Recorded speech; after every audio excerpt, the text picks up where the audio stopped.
Maaf Ustaz, saya langsung saja. Siapa itu Ifrit dan siapa pula anak buah Dajjal? Wa qala ifritum minal jin. Jelas ayatnya.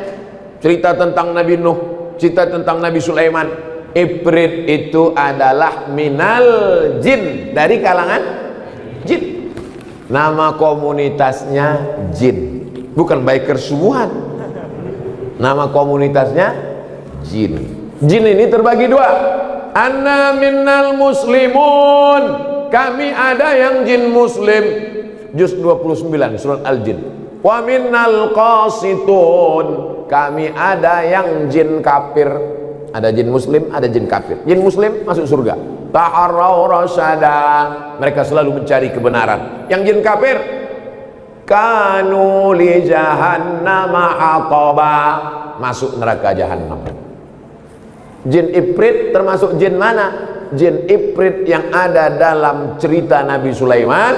Dia menawarkan, ana atika bihi, aku sanggup membawa kursi Balqis, kursi tempat duduk Balqis, dari Yaman ke Palestina. Qabla an taquma min maqamik, sebelum kau tegak dari tempat dudukmu Sulaiman, sudah bisa kubawa kursi Balqis. Wa qala alladhi indahu ilmun minal kitab, datang seorang laki-laki, orang soleh, ilmunya dari Al-Quran. Apa kata dia? Ana atika bihi, aku bisa membawa kursi Balqis dari Yaman ke Palestina. Berapa lama? Qabla an yartadda ilaika tarfuk, sebelum matamu berkedip. Jin Ifrit sanggup membawa sebelum Sulaiman tegak. Orang beriman sanggup membawa sebelum Sulaiman berkedip. Mana yang lebih hebat, orang beriman atau jin Ifrit? Kenapa masih minta jin Ifrit? Banyak orang sampai tak makan tak minum pergi ke pohon rindang. Hai jin, datanglah. Kata jin, aku dulu udah kalah tender waktu zaman Sulaiman. Kau datang juga sama aku lagi. Bongak, kata jin. Bodoh, kata jin. Siapa pula anak buah Dajjal? Anak buah Dajjal adalah semua orang yang memperturutkan hawa nafsu menjadi setan. Setan itu dua, sayatinal insi wal jin, dari kalangan manusia dan jin. Alladzi waswisu fi sudurin nas minal jinnati wan nas. Maka dia termasuk tentara-tentara Dajjal. Bagaimana jika keduanya sudah berada dalam tubuh kita, Pak Ustadz? Diruqyah, dikeluarkan. Ruqyah pribadi, baca sebelum tidur malam. Tadi malam saya sebelum tidur malam baca Fatihah sekali, Qul huwallahu 3 kali, Qul falaq sekali, Binas sekali, pangkal Al-Baqarah 6 ayat sampai walaikumul muflihun, ayat kursi. Sesudah itu lillahi ma fis samawati sampai ujung 3 ayat. Habis itu tahlil la ilaha illallah, habis itu selawat, tiupkan ke telapak tangan, habis itu hembuskan ke muka, ke badan. Saya di Pekanbaru tidur tak terlalu takut, tapi di Batam ini takut. Entah karena tempat juga ya. Bagus, makin takut makin khusyuk kita. Menurut Ustadz yang berceramah di YouTube, barang siapa di dalam tubuhnya ada anak buah Dajjal, orang tersebut akan tunduk dan patuh terhadap perintahnya. Iya, kalau di dalam badannya ada anak-anak buah Dajjal besarang, tak keluar dia, maka akan itulah ikut, karena dia selalu berbisik, ikut bos aku, ayo ikut Dajjal. Jadi sistem Dajjal ini multi level marketing. Dia selalu mengajak, dan dia caranya itu bolak-balik. La atiyannakum min baini aidihim, aku akan datang dari depan, wa min khalfihim dari belakang, wa an aimanihim dari kanan, wa an sama'ilihim dari kiri. Tak pernah capek, tak pernah lelah, terus berjuang demi untuk menyenangkan hati Dajjal. Tiba-tiba datanglah anak muda, pemuda hijrah yang letoy. Yuk pengajian yuk. Kata Dajjal, siapa nih yang betul sebetulnya? Aku aja mau masuk neraka semangat betul, kata Dajjal. Kau pula mau masuk surga letoy. Mumpung ini masih ada waktu untuk memperbaiki diri. Satu, bagaimana cara agar Ifrit dan anak buah Dajjal keluar dari tubuh kita? Tidak akan mungkin bersemayam tempat yang sama. Di situ ada zikir, di situ ada setan. Aku akan ganggu mereka. illa ibadaka minhumul mukhlasin, kecuali hamba-hambamu yang tulus ikhlas kepada Allah. Makanya kita diazarkan wirid-wirid. Man laisa lahu wir fahuwa qir. Man laisa lahu wir fahuwa qir. Siapa yang tak punya wirid berarti dia qir. Qir itu apa? Monyet. Wiridnya apa? Itulah wirid harian. Wirid pagi habis sholat subuh baca Fatihah, Qul Huwallah, ayat kursi, pangkal Al-Baqarah, wirid. Itu untuk menjauhkan dari gangguan-gangguan jin setan. Iman dan takwa yang bagaimana yang harus kita tingkatkan Pak Ustadz? Iman takwa itu tak berubah-ubah dari dulu itu saja. Iman percaya, takwa. Iman takwa itu begini. Datanglah kawan ngasih tahu, bro, ada razia di sana. Ada razia di sana. Razia Polsek, Polresta Barelang. Ada razia. Percaya bahwa di sana ada razia, itu namanya iman. Percaya bahwa di sana ada razia, iman. Karena kau percaya bahwa ada razia, lalu kau buka dompetmu, kau mau melihat ada tak SIM dan STNK, sudah bayar pajak, lalu kemudian pakai helmnya bunyi klik, habis itu naik. Kesiapan dirimu dengan STNK, pajak, SIM, helm, siap melewati. Kesiapan itu namanya takwa. Paham hubungan iman dengan takwa? Paham.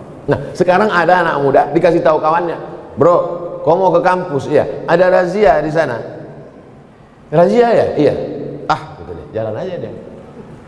Itu namanya orang beriman tapi tak bertakwa. Percaya kau ada Allah? Percaya. Percaya kau ada malaikat? Percaya. Percaya kau bahwa nanti hari kiamat? Percaya. Percaya kau bahwa ada hisab bangkit di kubur? Percaya. Percaya kau bahwa ada surga neraka? Percaya. Apa yang kau siapkan? Tengok nanti aja lah. Itu namanya beriman tapi tak bertakwa. Makanya bunyi ayatnya 3. Ya ayyuhalladzina amanu. Setelah beriman, ittaqullah. Takwa. Beriman dulu baru bertakwa. Percaya dulu ada razia, baru siapkan. Jadi kalau tak ada razia tak siap lah Pak Ustaz. Kalau tak ada razia orang tak siap. Itulah pentingnya percaya. Setelah percaya barulah datang takut.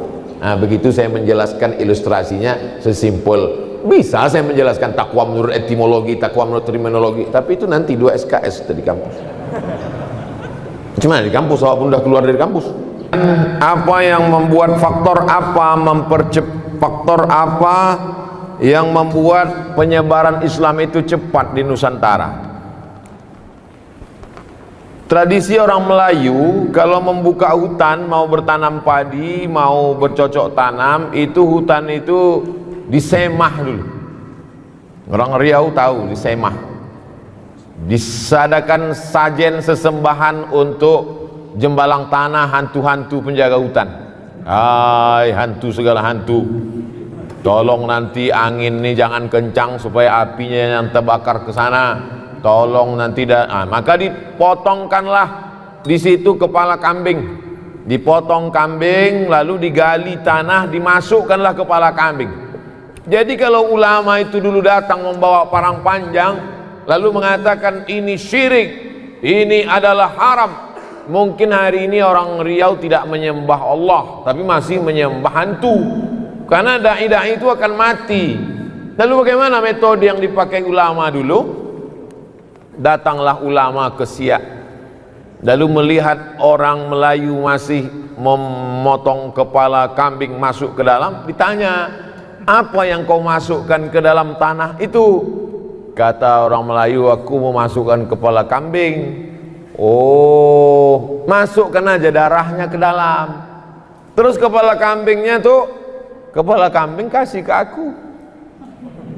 Itulah asal muasal kepala kambing dikasih ke ustadz kalau kenduri. Maka kalau antum kenduri, acara akikah, acara walimah di Riau ini, ustadz pasti dikasih kepala kambing. Kenapa kepala kambing itu berpindah dari dalam tanah naik ke piring ke depan ustadz? Karena ustadz dapat menjamin bahwa hantu ini cukup dikasih darah saja, tanpa harus membawa pedang mengatakan perbuatan ini syirik, ini adalah sesat, neraka jahanam, kau berarti enggak, dengan cara yang lembut.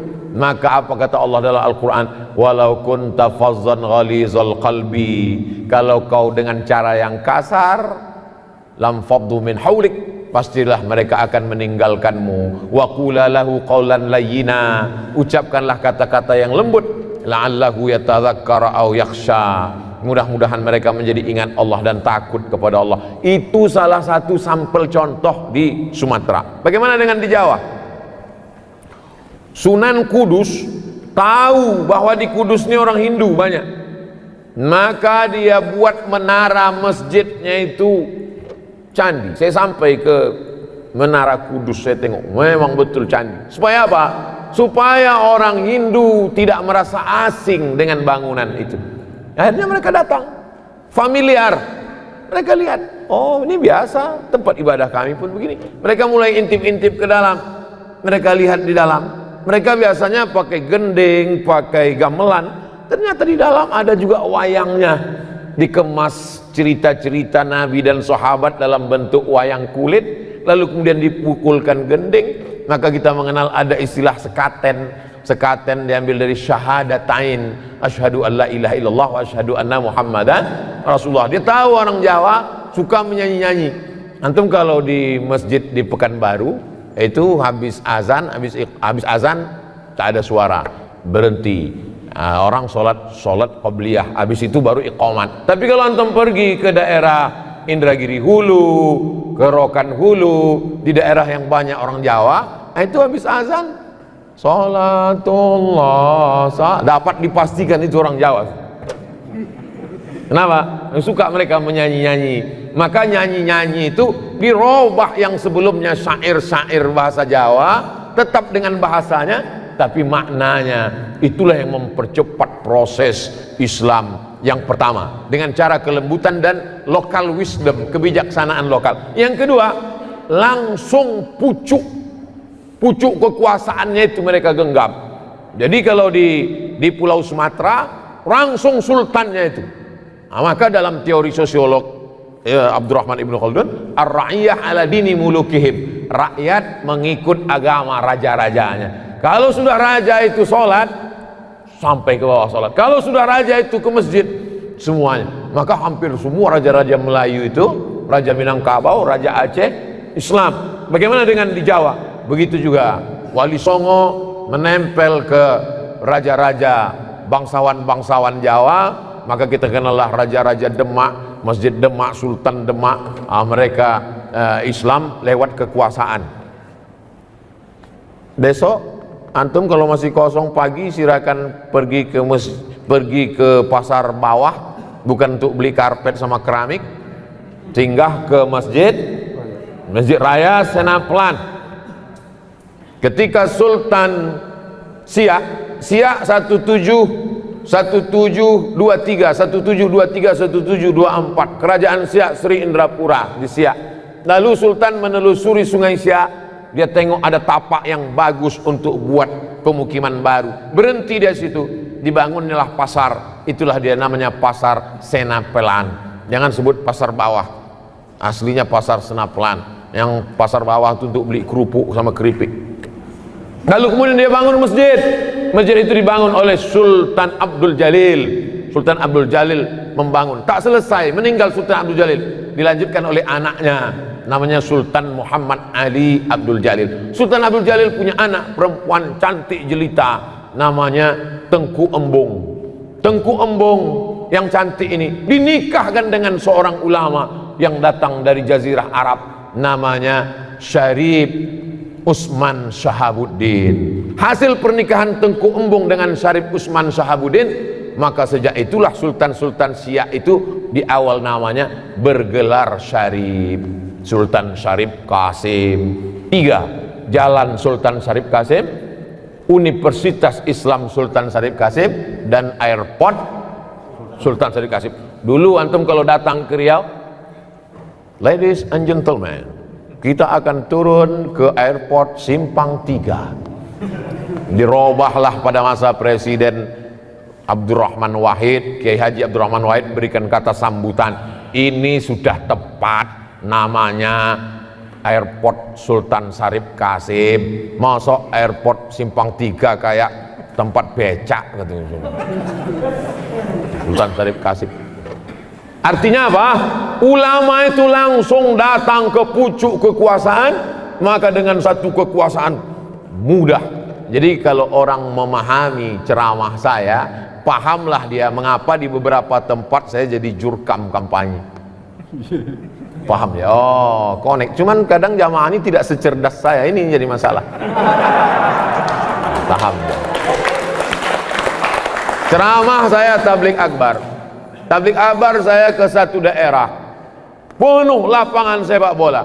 Habis tablik akbar selesai. Tapi ketika saya support satu calon wali kota, calon bupati, calon gubernur, duduk dia, maka setiap kelurahan itu bisa dibangun rumah Quran. Tapi orang banyak tak setuju.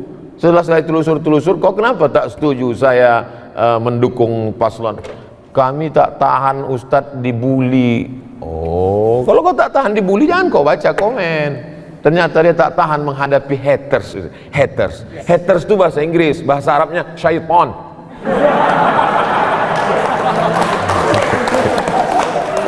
Nah, jadi dakwah saya, ceramah saya di mana-mana itu 3. Perbaikan pendidikan, masukkan anak ke pondok pesantren, tahfiz Quran, yang punya tanah wakafkan tanah. Kedua, perbaikan ekonomi, gerakan belanja ke warung tetangga. Yang ketiga, perbaikan politik. Maka saya berharap adik-adik HMI kalian masuk ke politik. Ustaz Somad kenapa nggak masuk politik? Saya memang dipesankan datuk saya dulu, cucuku 40 yang ini mesti menjadi ulama sampai mati. Nah, jadi itu memang udah janji. Jadi saya ini bukan artis yang gagal casting lalu jadi ustadz. Nah, bukan. Saya memang dari kecil memang sudah disetting jadi ustadz. Nah itu. Ini pernyataan ini saya ulang-ulang supaya calon-calon ini tidak terlalu khawatir dengan saya sehingga memusuhi saya. Takut banyak calon gubernur takut, calon presiden takut. Kalian tak perlu takut. Aku tak akan mencalonkan diri. Tapi calonku bisa jadi maju dari HMI kan? Nah, juga. Itu dari Medan. Faktor mempercepat 2, ulamanya santun dan lembut melalui budaya. Yang kedua adalah dengan kekuasaan. Yang kedua dari Aceh Langsa, bagaimana mempercepat perubahan ini Pak Ustadz? Personal ini mesti dengan kaderisasi yang luar biasa. Alhamdulillah masih ada adinda kita yang setia mengkader, dimanapun diundang beliau mau datang. Nah, maka kalau selama ini pengkaderannya biasa, buat pengkaderan yang luar biasa. Jadi kalau selama ini kader-kader ini diingatkan jam 1 malam, biasanya kader malam, mari kita ingat kita akan mati, mari robah, galikan liang lahat, kuburkan itu. Digulung dia pakai kain kapan itu, masukkan ke dalam. Luar biasa, dididik dia militan, biar dia melihat hidup ini macam sebelah sayap nyamuk, sehingga hidup ini dilihatnya tidak la taj'alid dunya akbar hammina wala mablagha ilmina. Jangan kau jadikan dunia ini sebagai obsesi tertinggi kami dan menjadi harga terhadap ilmu dan idealisme kami. Kehidupan yang sesungguhnya bukan di Kairo. Kehidupan kami yang sesungguhnya bukan waktu jadi mahasiswa di Kairo. Waktu di Kairo bukan main lagi idealisme luar biasa. Yang sesungguhnya the real kehidupan yang nyata adalah ketika pulang ke bumi lancang kuning, ketika pulang ke negara kesatuan Republik Indonesia.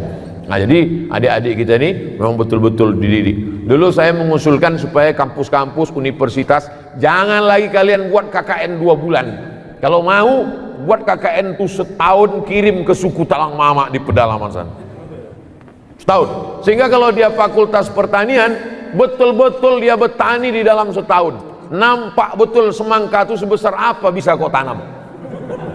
Kalau dia jurusan peternakan, betul-betul beternak dia di suku pedalaman sana, memang betul-betul selama kau beternak setahun berapa kali kambing itu berhasil, berapa kali sapi, Kalau dia jurusan perikanan, betul-betul dia bisa membuat karamba ikan di dalam. Kalau dia jurusan teknik, bisa tak dia menaikkan air sungai ini ke atas supaya orang-orang tua tidak lagi turun ke bawah untuk berwudu di tengah malam.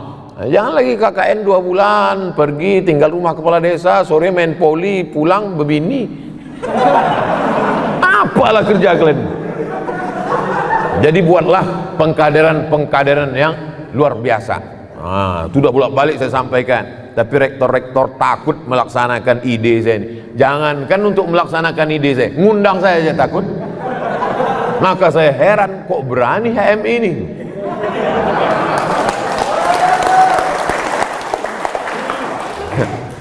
Adinda dari Cianjur, akulturasi. Jadi saya masuk ke suku Akit, ke suku Talang Mama, ke suku Laut, di suku Laut itu seminggu saya masuk ke suku Akit, tidur di dalam. Di suku Talang Mama setiap 6 bulan sekali. Jadi saya tanyalah, bagaimanalah bunyi mantra-mantra kalian? Jadi saya catat itu mantra-mantranya itu, mantra-mantra. Tapi yang dikasihnya pelet pula, jampi-jampi. Tak mau pula terbuka. Install add-on Samsung Note kata dia. Nah, tapi di situ ada ujungnya adalah berkat la ilaha illallah. Jadi yang antum maksud tadi terjadi di Pulau Jawa, terjadi di Pulau Kalimantan, terjadi di Pulau Sumatera, proses islamisasi yang belum selesai. Jadi dai masuk ke dalam hutan, dia hanya baru sampai menjelaskan la ilaha illallah Muhammadur Rasulullah, belum sampai masuk fikih sholat. Akhirnya mereka di ujung-ujung mantranya itu berkat la ilaha illallah Muhammadur Rasulullah. Sirat akad nikahnya pun Islam, tapi mereka tak sholat. Nah, jadi kalau ada kawan-kawan antum anak HMI yang tahu syahadat tapi tak sholat, itu termasuklah yang dai yang belum selesai tadi. Nah, dia downloadnya belum sampai finish, baru 15%, kemudian paket habis. Nah, itu dia. Nah, jadi itu yang antum sebut tadi. Terus itu tanggung jawab siapa? Jangan kita salahkan ulama dulu. Itu adalah tanggung jawab kita bersama untuk menyempurnakan download mereka ini. Maka saya berharap ke depan program-program kami ini juga bersinergi dengan HMI insyaallah. Masuk kita ke dalam. Karena ini tak bisa sekedar kirim nanti, tapi jangan semua, beberapa tokoh-tokoh leadernya supaya bersinergi ke dalam. Lalu kemudian tentang masalah kita dengan Belanda dikatakan kalah. Ada 2 lukisan penangkapan Pangeran Diponegoro. Satu yang dibuat oleh Belanda, dibuat di situ Pangeran Diponegoro dalam keadaan ketakutan, pucat pasi. Lalu kemudian seorang pelukis Indonesia, Raden Saleh, dia lihat, ini nggak benar. Maka dia buat lukisan versi dia. Nampak Pangeran Diponegoro dengan gagah berani walaupun berhadapan dengan musuh, dan itu yang benar. Sejarah akan ditulis oleh pemenang. Anehnya Indonesia melawan kita, kita yang menang, dan sejarah kita ditulis mengikut cerita Belanda. Siapa yang memperbaiki ini? Sejarawan-sejarawan dari HMI. Kalian harus luruskan. Lukisannya aja perlu diluruskan, apalagi sejarahnya. Kita tidak pernah kalah, kita menang. Bambu runcing bekal kita. Seorang ahli zikir tidak hanya sekedar berzikir di masjid, tapi dia berzikir menggetarkan jamaah. Maka Belanda melihat orang ini berbahaya. Dia adalah mursyid tarekat khalwatiyah. Khalwat artinya bersunyi-sunyi dengan Allah, merasa sunyi di tengah keramaian. Nampaknya ramai, tapi sunyi hanya karena berdua dengan Allah SWT. Nampaknya sunyi sendiri, tapi ramai karena berdua dengan Allah SWT. Maka disebut dengan tarekat khalwatiyah. Namanya Syekh Yusuf Al-Makassari Tajul Khalwati. Taj artinya crown, mahkota. Mahkota tarekat khalwatiyah. Belanda melihat orang ini berbahaya, buang dia, dibuang ke Ceylon. Sampai di Ceylon, apa yang dia lakukan? Dia menyebarkan Islam di Sri Lanka. Masuk Islam lah orang Sri Lanka. Akhirnya orang Inggris di Sri Lanka pun pusing melihat dia. Ini orang berbahaya di Ceylon, campakkan lagi. Belanda melihat dia berbahaya, buang. Ceylon melihat dia berbahaya, buang. Akhirnya dicampakkanlah dia ke Cape Town, Afrika Selatan. Di Cape Town apakah dia stres, depresi? Tidak. Di Cape Town dia membangun kampung Melayu, kampung Islam. Dan kemudian Presiden Nelson Mandela memberikan penghargaan sebagai pahlawan Afrika Selatan. Jadi orang Indonesia tidak pernah kalah. Dia hanya kalah di mata sejarawan yang menulis menurut versi mereka. Dari senjatanya, dari kekuatannya. Apa kekuatan Syekh Yusuf itu? Kekuatannya ada pada la ilaha illallah Muhammadur Rasulullah. Kalau Allah besar di dalam hatimu, maka dunia ini kecil di depan matamu. Kalau Allah besar dalam jiwamu, maka segala permasalahan dunia ini hampa, kecil materi ini, tak ada apa-apanya. Itulah yang mesti ditanamkan dalam. Tapi dia tidak sekedar orasi saja, karena kalau sekedar pelatihan nanti bisa aja jam tengah malam, besarkan Allah dalam hatimu, dunia kecil. Begitu datang duit sekoper, besar juga dunia ini. Menguji emas dengan api. Emas kalau kita mau tahu dia emas murni atau emas campuran, bakar dengan api. Ketika dibakar dengan api, memisah nanti mana emas mana perak. Menguji emas dengan api, menguji orang dengan uang. Menguji orang dengan uang dan materi. Di saat materi itu datang, disitulah baru nampak mana yang sesungguhnya HMI asli dan mana HMI yang ijuk saja. Ijuk dengan rambut susah dibedakan bagi yang tak tahu mana rambut, mana ijuk, mana lalang, mana rumput asli. Karena sekarang memang semuanya penuh dengan kepalsuan. Saya kemarin diundang ke hotel acara pernikahan. Bunga-bunganya palsu. Semua bunga plastik. Semua bunga plastik. Permintaan maafnya pun palsu. Yang minta maaf mempelai laki-laki kepada emak sama ayahnya. Tapi yang ngomong orang lain, oh ayah, dari kecil kau menyekolahkan aku. Oh ibu, antum tengok itu. Semuanya penuh dengan kepalsuan dan sandiwara. Tapi HMI tidak demikian. Ini dia kasih asli, buahnya asli. Dia tak mau yang plastik. Hah? Apple Malay Apple. Hah? Asli. Oleh sebab itu antum jangan terpukau dengan kepalsuan ini. Wallahu a'lam. Assalamualaikum Ustaz. Waalaikumsalam warahmatullahi wabarakatuh. Saya mau tanya, ada orang tua masih hidup tapi dia membagi harta warisan kepada anaknya. Namun ada satu anaknya tidak dia kasih karena sikit pun tak dia kasih. Gimana itu Pak Ustaz? Kalau dibagi waktu masih hidup namanya hibah. Kalau dibagi masih hidup tapi diserahkan sesudah mati namanya wasiat. Wasiat tak boleh lebih dari total sepertiga harta. Itu ruko yang ada di Batam, ku kasih untuk kau, tapi nanti sesudah aku mati, apa namanya? Wasiat. Ternyata harga ruko itu 1 miliar. Harga ruko 1 miliar, warisan dia totalnya 2 miliar. Maka yang sah untuk si anak hanya 666 juta. Yang 1,3 mesti tetap dibagi kepada ahli dua. Kalau serahkan masih hidup, ambillah bulat-bulat, namanya hibah, tak ada batasannya. Kalau diserahkan setelah mati namanya wasiat. Dibagikan ketika hidup baru diserahkan setelah mati namanya wasiat. Adapun pembagian harta warisan sesudah mimda tema taya bawati. Jelas. Jadi ini kenapa pula masih hidup sudah bagi harta warisan? Inilah gara-gara tak mengaji. Makanya kalau ada acara pengajian, jangan lagi pengajian arisan judulnya sabar, tawakal. pengajian arisan kita pada bulan Januari 2021 ini adalah tentang warisan.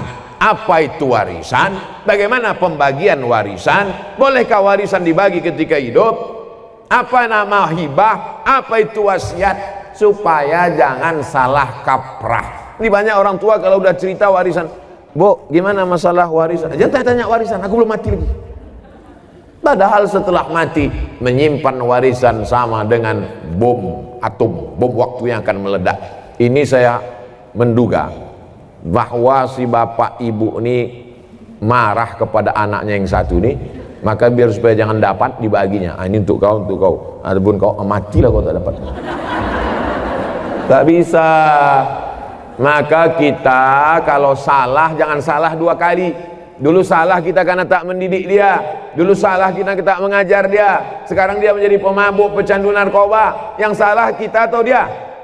Kita yang salah. Maka pembagian harta warisan, hak dia ada pada harta kita, karena dia adalah anak kita. Dia tak pernah minta jadi anak kita, kita pun tak pernah minta dia jadi anak kita. Allah yang mengirimkan dia ke rahim ibu, didik dia dengan baik. Kalau sudah dididik dengan baik, tak juga baik. Takdir seperti Nabi Nuh punya anak Kan'an, tapi dia tetap punya jatah harta setelah kita meninggal. Bagilah menurut ilmu faraid, pembagian harta warisan.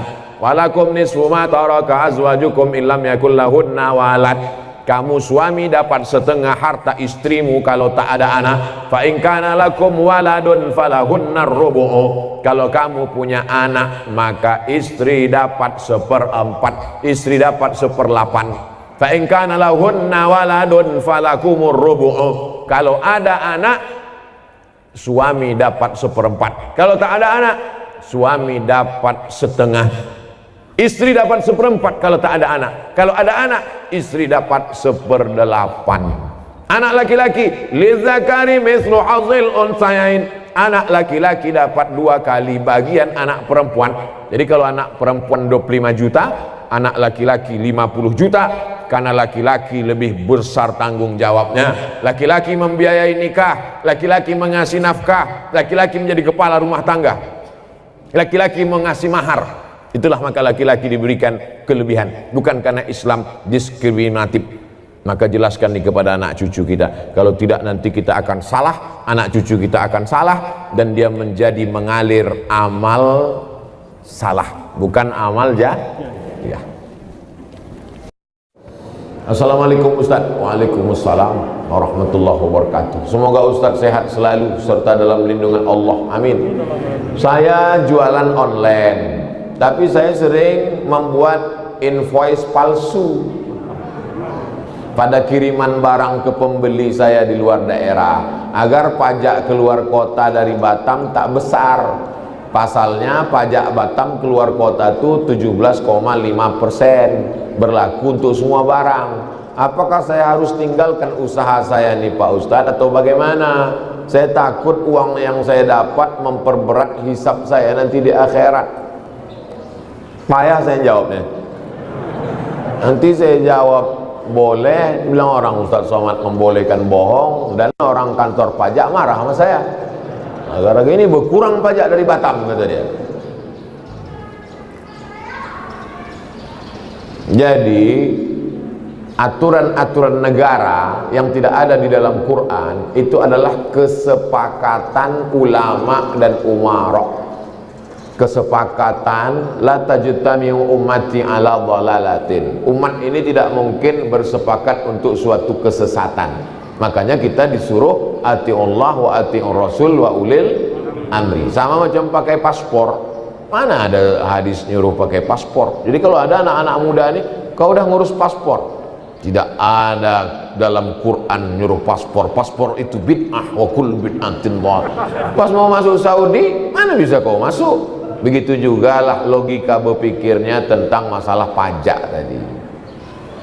Itu adalah aturan negara. Assalamualaikum Ustaz. Waalaikumsalam. Kami sudah lebih 10 tahun menikah. Mohon doa agar segera diberi Allah keturunan yang soleh, penghafal Quran dan cinta kepada alim ulama, terutama seperti Ustadz Abdul Somad. Nanti kita doakan. Mudah-mudahan yang belum punya anak punya anak. Saya udah 40 tahun Pak Ustaz belum juga punya anak. Hah? Kenapa gitu? Belum nikah. Nikahlah. Nikah. Nanti di akhir majelis kita berdoa. Bagaimana saya menghadapi ibu kandung saya yang tak adil terhadap adab anaknya dalam memberikan kasih sayang? Masalahnya ibu saya terlalu berlebihan kepada anak yang satu saja. Ittaqullah, kata Nabi. Hai ayah, hai ibu, ittaqullah, takwalah kamu kepada Allah. Fa'dilu baina auladikum, bersikap adillah kamu di antara anak-anak kamu. Memang hati tak bisa berdusta. Kadang kita lebih sayang pada anak pertama daripada anak kedua, ketiga. Tapi hati memang tak bisa. Tapi zohirnya maka mesti bersikap adil. Adil tak mesti sama.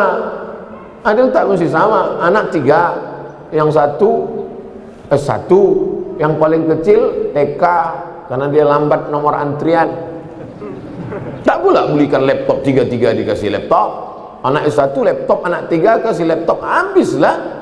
Jadi letakkan sesuatu pada tempatnya, itu bersikap adil. Ibu, bapak jangan sampai kalian tak adil. Anak yang satu dimanjakan, jadi hantu dia. Anak-anak yang satu ini dicampakkan, boleh jadi dia yang berbakti. Jadi kita tak tahu entah mana buah hati, belayan jiwa, permata-permata ini yang akan menolong kita di hadapan Allah. Yang pasti anak-anak kita itu adalah amal jariyah, waladun solihun, anak soleh. Bagaimana hukumnya orang meninggal dan belum jelas karena virus corona, sementara langsung dikubur, tak dibuka baju dan pempersnya? Dan kalau memang jelas corona, apakah termasuk mati syahid?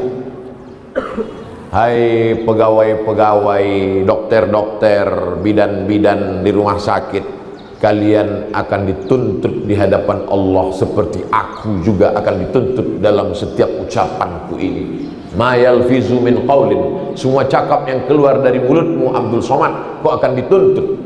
Maka begitu juga kau saudara-saudaraku akan dituntut. Apakah kau amanah atau kau curang di situ? Apakah betul atau hanya kau permainkan di situ? Maka setiap akan diminta la tus'alunna yauma idzin anin na'im. Inna sam'a, telinga, dengar baik-baik Pak Dokter, dengar baik-baik Bu Perawat. Wal basar, pandang tengok baik-baik, apakah betul ini kena Covid atau tidak. Wal fuad, pikir baik-baik, kau dapat berapa di dunia ini, di akhirat nanti pertanggungjawabannya macam mana, hisabnya, titian siratal mustaqimnya, azab kuburnya, nikmat sesaat. Setelah dapat kau pastikan bahwa ini Covid, katakan Covid. Kalau tak Covid, balikkan ke keluarganya biar bisa diselenggarakan jenazahnya. Kalau ini memang betul Covid, maka ada petugas jenazah pakai baju astronot, bersampul semuanya, buka pempersnya karena ada najis di situ, lalu kemudian tayamumkan karena tak bisa dimandikan. Maka secara fikih orang yang kena penyakit menular ditayamumkan. Walaupun kau pakai plastik, pakai baju astronot, ambil tanah, pukulkan, sapukan ke mukanya sekali, sapukan, jangan takut kena matanya, tak akan berkedip. Sapukan ke tangannya, setelah itu pakaikan kain kafan, setelah itu bungkus plastik, karena dia adalah saudaramu. Kami berterima kasih kepada kalian Bapak bidan, Bapak dokter, Ibu bidan, Ibu dokter, karena kalian sudah menyelamatkan. Kalianlah ujung tombak perjuangan. Kalau kalian amanah, maka semua pahala kalian dapat. Tapi kalau kalian berkhianat, maka sesungguhnya dosanya juga akan berlipat-lipat. Kenapa? Karena mereka melaksanakan fardu kifayah. Fardu kifayah sudah mereka laksanakan. Lalu kemudian dikuburkanlah. Adapun sholatnya bisa diletakkan di keranda lalu sholat, takut dibawa ke masjid menular sholat. Allahu Akbar. Bahkan di dalam mobil ambulan itu pun bisa, di dalam buka pintu jendelanya, dari luar tuh Allahu Akbar. Di tepi kubur sebelum dimakamkan diletakkan di atas kayu, sholatkan, setelah itu baru dimasukkan ke dalam. Hanya masalah mandi saja bisa diganti dengan tayamum. Adapun sholat jenazahnya tetap Nah, pula tak kalian sholatkan. Gimana, udah sholat jenazah? Kami buat webinar aja Pak Ustaz. Mana pula sholat online?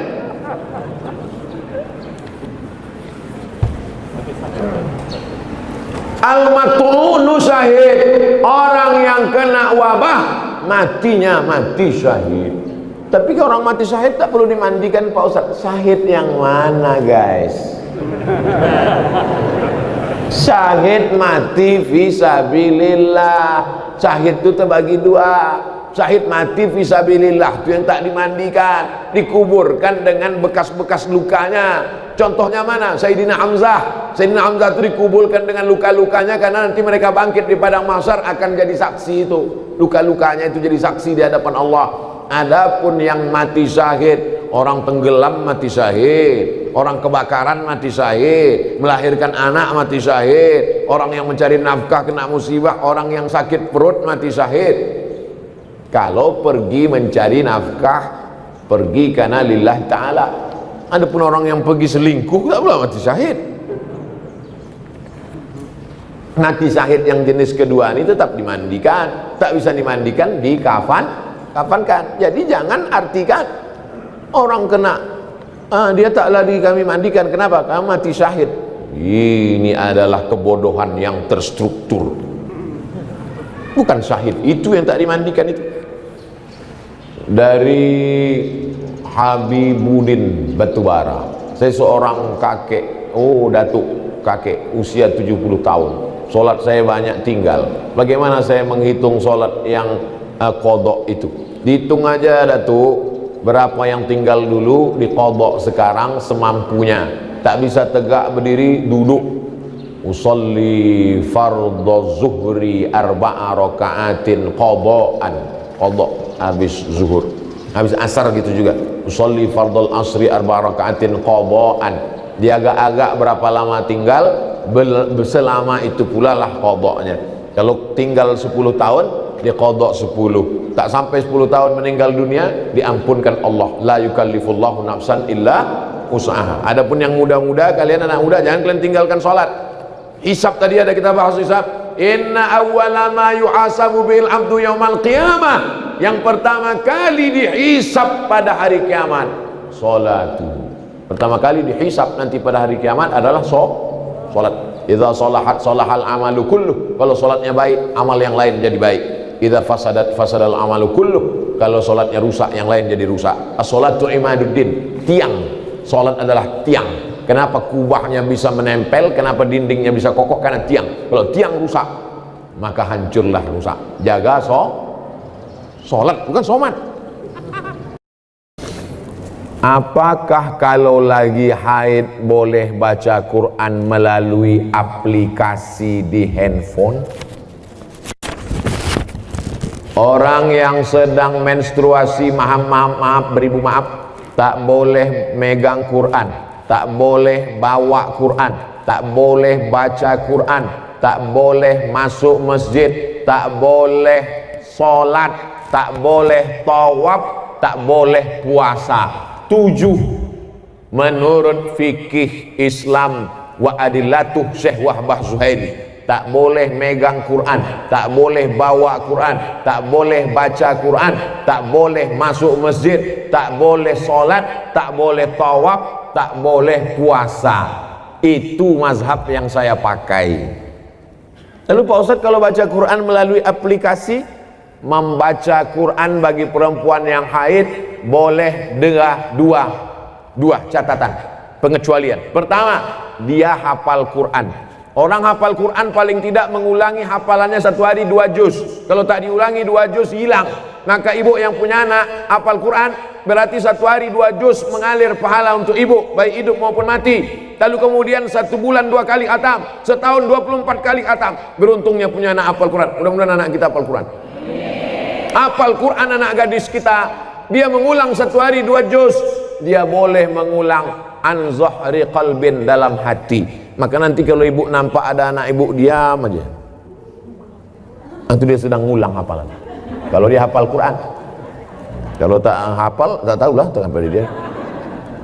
Yang kedua, guru boleh membaca walaupun sedang haid, tapi ayatnya potong-potong. guru tahfiz di pesantren. Anak-anak baca ya, innallaha la yastahyi ayyat riba, potong-potong, dibacanya pangkal. Silakan baca. Innallaha la yastahyi ayyat masalam ma ba'udatan faham. Tak boleh dia baca normal macam orang yang sedang dalam keadaan suci, karena Quran itu suci sedangkan dia dalam keadaan haid, dalam keadaan kotor secara spiritual, bukan secara zohir. Karena perempuan itu tetap bersih tapi tidak suci. Bersih tubuh, sama macam maaf orang junub, badannya bersih tapi tidak suci menurut pandangan hakikat. Ini yang paling penting dipahami. Samakah pahala baca Quran melalui smartphone? Baca Quran di dinding, ada tertulis di situ dinding, masuk masjid.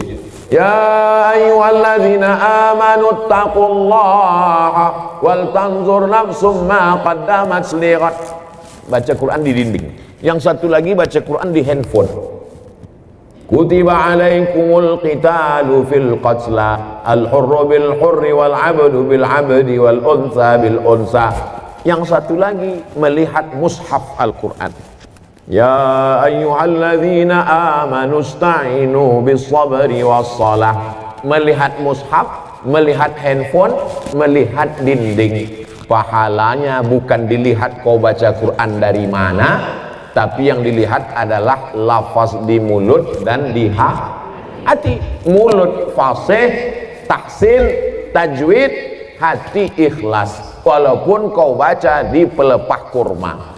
Ada Quran zaman sahabat Nabi, Quran macam kita dicetak sekarang? Mana ada? Pakai resleting pula lagi. Kenapa kau tak pernah baca Quran ini? Saya sebetulnya mau baca Pak Ustaz, terus resletingnya macet terus tiap hari. Oh, kasihlah minyak jelantah. Dulu Quran ditulis di pelepah korma, di tulang onta, di batu apa namanya itu? Batu lepes, batu ceper macam piring, ditulis. Jadi Quran tidak dilihat di mana, mau di kertas. Kertas adanya bambu yang ditumbuk, bambu, tahu bambu? Buluh, ditumbuk halus jadi bubur, dijemur. Itulah asal muasal kertas dari Cina. Lalu kemudian ada kertas satu lagi di Mesir, pohon bardi, tumbuhnya di tepi sungai Nil, disusun-susun melintang membujur, dipres pakai tanah liat, dijemur. Namanya kertas papirus. Kertas paling tua dua, satu dari Mesir, Fir'aun, satu dari Cina. Lalu kemudian barulah belakangan datang kertas masuk ke kota Makkah. Jadi Quran ditulis di kertas, di batu lepes, di tulang onta, di pelepah korma. Yang dilihat bukan baca di mananya, tapi yang dilihat adalah pelafazan mulut dan keikhlasan hati. Ini Qurannya bukan main lagi, mahal minta ampun. 30 juta harga Quran. Diletakkan di lemari tamu di depan. Setiap tamu yang datang menengok macam menengok kucing. Bukan Quran itu yang mahal. Quran mahal adalah Quran yang dibaca. Seorang ibu mengajarkan anak-anaknya sambil masak pagi. Tak ditengoknya pun Quran itu sambil masak. Bismillahirrahmanirrahim. Wadduha wal laili idza saja. Ma wadda'aka rabbuka wa ma qala. Walal akhiratu khairul laka minal ula. Sambil belacan ditengoknya. Tapi Quran yang ibu ajarkan ke anak ibu itu, itulah yang dibawanya sholat.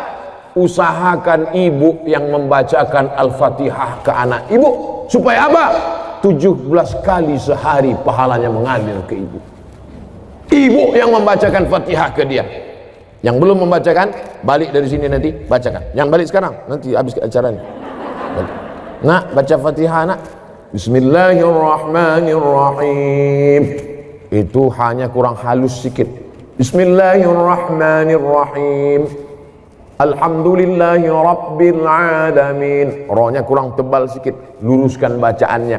Kapan kelingking ibu masuk ke celah kakinya saat mengajarkan dia berwudu, masuk air ke celah kaki? Kapan ujung jari ibu masuk ke celah telinganya saat mengajarkan berwudu? Kapan mulut ibu mengajarkan, kapan tapak tangan ibu memegang pundaknya, rata pundakmu nak. Jangan kepala kau macam menengok kuda jantan menengok kuda betina.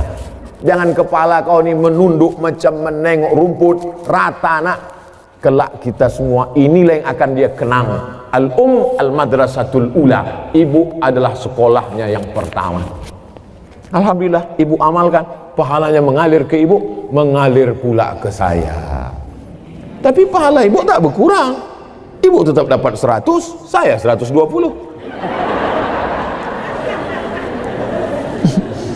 Karena saya tengok ibu macam-macam tak setuju.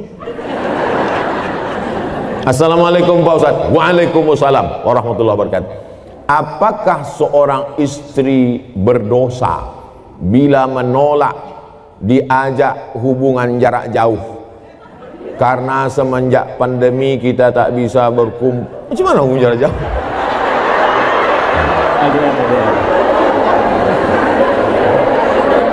LDR. Apa arti LDR? Long distance relationship. Wah, macam ABG pula Ustaz.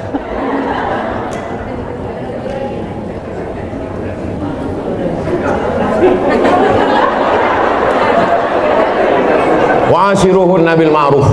Dulu waktu akad nikah, suami ibu disuruh Pak Kua membaca ayat. Baca ini, wa'ashiruhunna bil ma'ruf.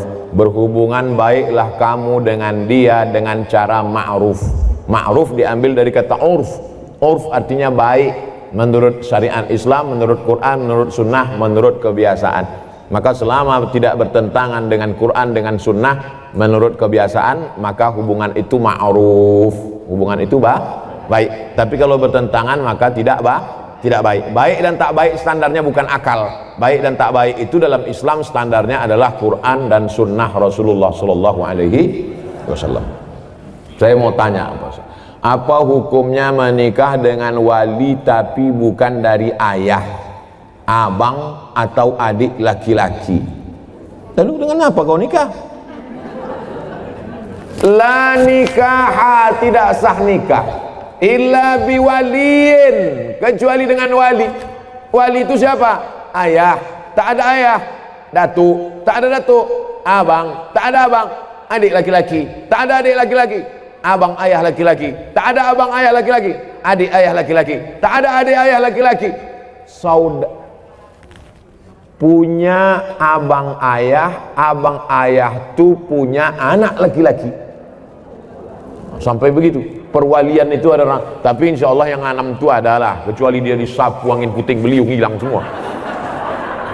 Andai dia anak yang ditemukan dalam kardus, namanya binti kardus, tak ada walinya, macam mana? Fasultanu waliyun man la waliyalaha. Maka sultan menjadi wali bagi orang yang tak punya wali. Siapalah wali orang perempuan di Batam kalau tak ada walinya? Sultan Kerajaan Riau Lingga. Sultan Kerajaan Riau Lingga sudah menyerahkan kekuasaan kepada Presiden Soekarno. Lalu Presiden Soekarno membuat satu departemen untuk agama, namanya Kementerian Agama. Maka Kementerian Agama lah yang menerima sultan. Lalu Menteri Agama tak sanggup turun ke Kemenak Kanwil Provinsi, Kemenak Kanwil Provinsi turun ke kota, kota turun ke kecamatan. Itulah maka kepala kantor urusan agama tak ada perempuan. Ada kepala KUA perempuan. Kenapa? Karena KUA akan menjadi wali bagi perempuan yang tak punya. Nah, ini ke depan nanti bisa jadi kepala KUA perempuan, dia tak ngerti sejarahnya. Karena KUA akan menjadi wali bagi perempuan yang tak punya wali. Fasultanu waliyun man la waliyalaha. Memang satu sisi Pak KUA itu sebagai pegawai pencatat pernikahan, tapi ada dalam beberapa kasus dia bisa nanti menjadi wali pada saat perempuan itu tidak ada wali. Kalau sudah terjadi macam mana Pak Ustadz? Diulang akad nikah. Balik anak gadis kita membawa lakinya, hilang seminggu, pulang-pulang berbadan 2. Balik dia ke rumah, mak ini lakiku katanya. Kapan kau nikah? Aku pergi nikah kemarin. Wali kau siapa? Udah ku beli wali katanya. Enak aja sekarang, lu tak belajar, jahil. Jangan karena takut kepada orang, diulang akad nikahnya balik, cari walinya yang 6 tadi, lalu diulang. Aku nikahkan engkau dengan anakku dengan mahar, aku nikahkan engkau dengan cucuku dengan mahar, aku nikahkan engkau dengan adikku, aku nikahkan dengan keponakanku dengan mahar sebentuk cincin emas tunai. Sah. Diulang balik. Lalu perbuatan dia dari mulai dia nikah tak jelas ke nikah yang jelas ini zina. Nauzubillah. Selamatkanlah anak-anak gadis kami ya Allah. Assalamualaikum Ustaz. Waalaikumsalam warahmatullahi wabarakatuh. Apa mazhab itu Pak Ustaz? Mazhab diambil dari kata zahaba. Zahaba artinya jalan. Mazhab adalah jalan. Kalau orang mau pergi ke Batam, ada jalannya naik pesawat. Kemarin saya naik pesawat, pesawatnya perempuan, Citylink. Asik berpantun aja di atas. Awak takut jatuh, dia berpantun. Ada pula yang datang ke Batam ini naik kapal, bukan Titanic, kapal jelati. Macam-macam. Jadi mazhab adalah jalan untuk sampai kepada tujuan. Maka untuk sampai kepada tujuan ibadah yang benar, ada rukun, ada syarat, ada wajib, ada sunat, ada makruh, ada mubah. Maka ulama menyusun. Maka ulama yang menyusun jalan itu disebut dengan mazhab Hanafi, disusun oleh Imam Abu Hanifah. Mazhab Maliki disusun oleh Imam Malik bin Anas. Mazhab Syafi'i disusun oleh Muhammad bin Idris. Mazhab Hambali disusun oleh Imam Ahmad bin Hambal. Saya menempuh jalan yang dibuat oleh Imam Syafi'i. Kenapa Ustaz pakai mazhab Syafi'i? Dulu di pesantren pakai mazhab Syafi'i. Pergi ke Mesir, di Mesir kalau kita sekolah Bu, dibuat itu nama Abdul Somad, jinsiyah, nationality, dari negara mana? Indonesia. Mazhabnya apa? Buat mazhab Syafi'i. Datang kawan saya dari Jawa Timur, dibuatnya Hanafi. Kok kenapa kau pilih mazhab Hanafi? Senyum dia. Kenapa kau pilih Hanafi? Bukunya tipis-tipis gitu. Ada orang yang jadi ustadz juga sekarang, kawan saya. Tak boleh sebut nama, menjaga kode etik. Apa benar jika kita belajar dengan seorang guru yang kita tidak tahu mazhabnya, kita tidak bakal masuk surga? Mayoritas Asia Tenggara, Indonesia, Malaysia, Brunei Darussalam, Patani Thailand Selatan, Moro Filipina, Singapura, mayoritas kita ini bermazhab Syafi'i. Jadi kalau ada orang mengatakan, Pak, mazhab Bapak apa? Saya tidak bermazhab, saya langsung ke Quran dan Sunnah. Berarti dia imam mazhab yang kelima. Nama Bapak siapa? Imam S. Arifin.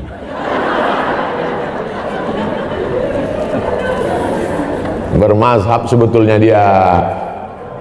Mana ada orang tak bermazhab di dunia ini? Imam As-Suyuti, hafalan hadisnya, hafiztu mi'atai alfa hadis. Aku hafal 200.000 hadis. 200.000 hadis dia hafal. Hafalan Qur'annya, tafsirnya aja 2 biji. Satu tafsir Jalalain, satu tafsir Ad-Durrul Mansur fit Tafsir bil Ma'sur. Kitabnya berapa? Ada murid dia, namanya Imam Ad-Daudi. Kata Imam Ad-Daudi, guruku Imam Suyuti itu kitabnya 500 kitab. Abdul Somad di Batamnya aja 500. Tapi satu judul. Dia 500 judul kitabnya. Tapi di ujung namanya Jalaluddin Abdurrahman As-Suyuti Asy-Syafi'i. Ulama selevel itu tetap pakai mazhab. Lalu ente siapa? Tak bermazhab. Sementara beliau mengajarkan akhlak mulia berpedoman dengan Al-Quran dan hadis. Bermazhab dia. Kalau tak bermazhab dia, nanti kita datang diam-diam tanya, kau diam-diam apa mazhab? Aku sebetulnya mazhab, cuman aku segan. Bermazhab, belum tak bermazhab. Assalamualaikum Pak Ustaz. Waalaikumsalam. Apakah koperasi itu riba? Kumpullah duit ibu, sejuta, 100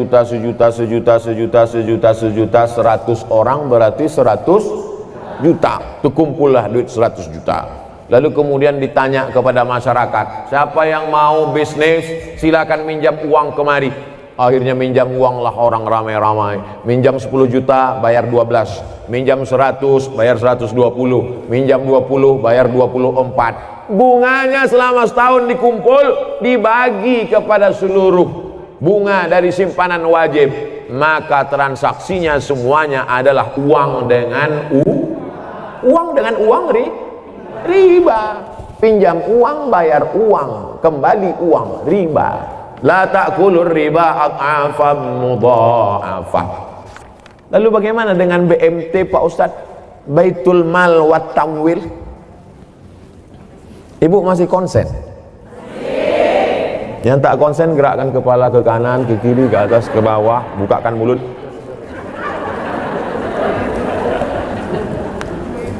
Ini koperasi, ini Baitul Mal.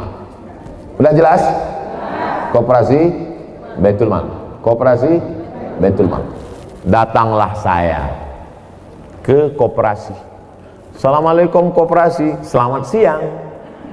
Koperasi, bisa aku minjam duit koperasi? Berapa Pak? 200 juta mau beli mobil. Bisa, bayarnya nanti 250. Berarti akadnya uang dengan uang. Uang dengan uang riba. Dah selesai. Ini koperasi. Sekarang datang saya ke Baitul Mal wat Tamwil yang syariah, koperasi syariah. Assalamualaikum kop syariah. Waalaikumsalam. Ustadz Somad, boleh foto gak? Boleh, ada habis tuh.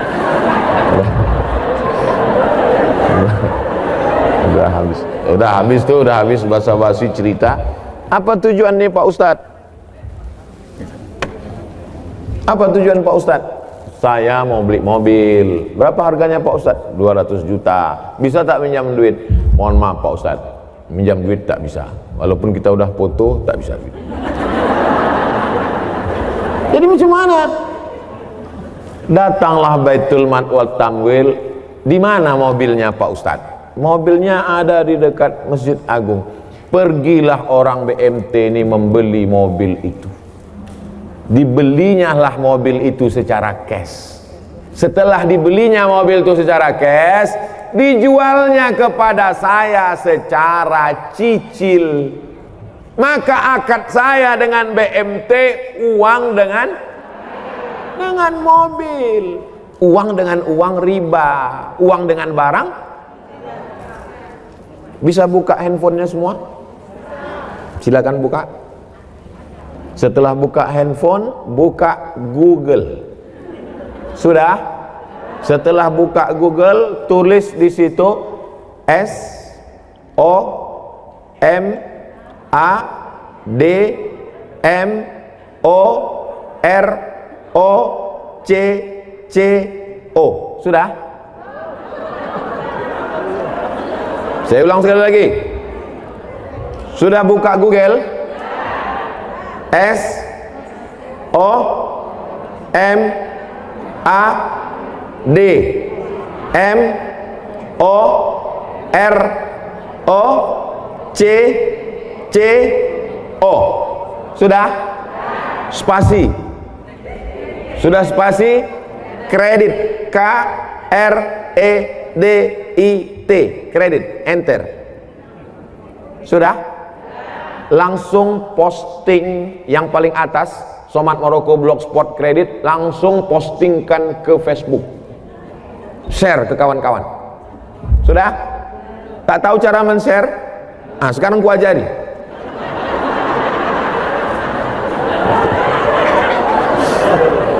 Nah itu di atas sebelah kanan yang ada titik 3, picit itu. Habis itu pilih FB di bawah, sama Instagram, sama pilih 3 sekali, Facebook, Instagram dengan WhatsApp. Share, bagi ke kawan-kawan tentang bolehnya akad uang dengan barang. Dah, setelah nampak tulisannya bisa baca di situ. Kredit. Kita baca ya. Majma' fikih, lembaga fikih Islam membolehkan jual beli dengan tempo jangka waktu pada konferensi ke-6 yang dilaksanakan di Jeddah pada tanggal 17 dan seterusnya. Bawah. Apa dalilnya? Jawaban, jual beli kredit itu tidak ada keberatan di dalamnya, artinya boleh jika waktu dan tambahannya diketahui berapa bulan, berapa tahun, berapa hari, meskipun harga kredit lebih mahal daripada harga kontan, karena penjual dapat manfaat. Penjual dapat manfaat tambahan harga, pembeli mendapat manfaat tempo jangka waktu. Mana dalilnya? Disebutkan dalam Sahih Bukhari dan Sahih Muslim bahwa Barirah dijual oleh tuannya. Barirah itu orang, waktu itu boleh menjual orang, budak hamba sahaya. Barirah dijual oleh tuannya dengan cara kredit selama 9 tahun. Jadi kredit zaman Nabi itu lebih lama dari sekarang, 9 tahun kreditnya. 1 tahunnya bayar 40 dirham. Ini menunjukkan bolehnya jual beli kredit karena tidak ada unsur gharar, ketidakpastian. Ke koperasi pinjam uang, bayar uang, berlebih uang, riba. Ke Baitul Mal wa Tanwil, kita transaksinya adalah antara uang dengan barang. Jelas? Jelas semua, tak ada yang tak jelas. Wallahu a'lam bishawab. Baik, terima kasih Ustaz. Alhamdulillah pertanyaan sudah dijawab semua. Dan sebelum ada satu pertanyaan Ustaz, ini satu pertanyaan spesial dari Radio Ustaz. Dari pendengar yang hari ini belum mendengarkan acara kita kesempatan kali ini, pertanyaannya sikap pada jelas. Ini yang baca terus. Yang pertama itu atas. Yang atas saja satu. Assalamualaikum. Waalaikumsalam warahmatullahi wabarakatuh. Allahumma salli ala Muhammad. Allahumma salli ala Sayyidina Muhammad wa ala ali Sayyidina Muhammad. Ustaz, saya ingin bertanya di luar tema. Dari tadi luar tema semua. Bagaimana cara menghadapi istri yang suka cerewet?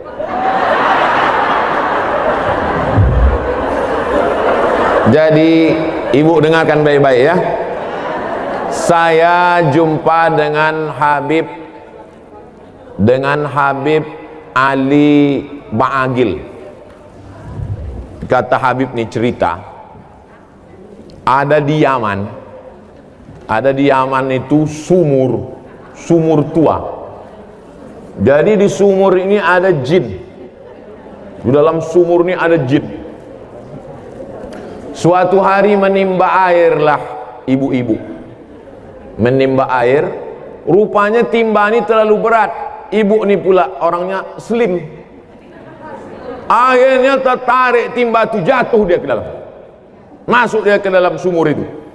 Lalu kemudian datanglah suaminya mencari, dicari-carinya, ditengoknya, ada tanda-tanda kalau bininya masuk ke dalam sumur. Akhirnya diulurkannya tali timba, ditariknya, maksudnya mau menyelamatkan istrinya tadi. Naik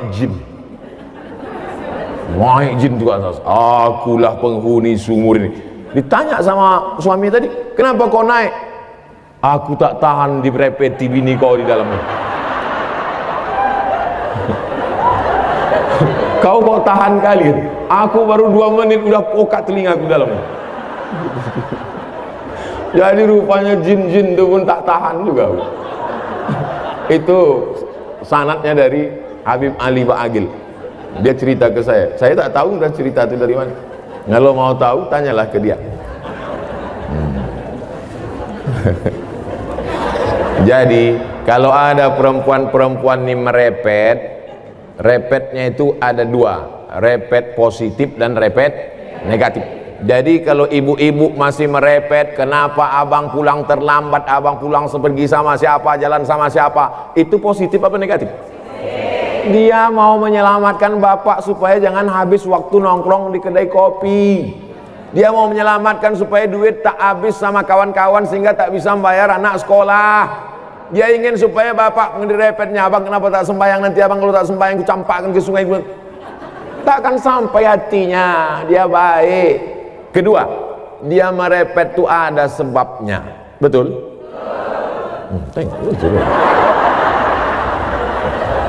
Tapi kalau sudah lengkap 5, sudah dikasih makan, sudah dikasih pakaian, sudah dikasih tempat tinggal, sudah dikasih pendidikan, sudah dikasih perhatian, merepet juga dia. Tanya dia baik-baik, kau ini sebetulnya dulu nikah sama aku ini dipaksa sama ayahmu atau cuman? Jadi repetnya itu ada positif, ada negatif.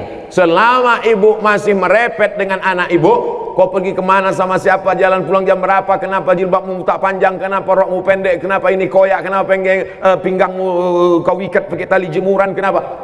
Selama ibu masih merepet, insya Allah selamatlah anak-anak kita, insya Allah. Selagi ibu masih bisa merepet, merepetlah bu. Siap merepet, takbir. Repet teruskan.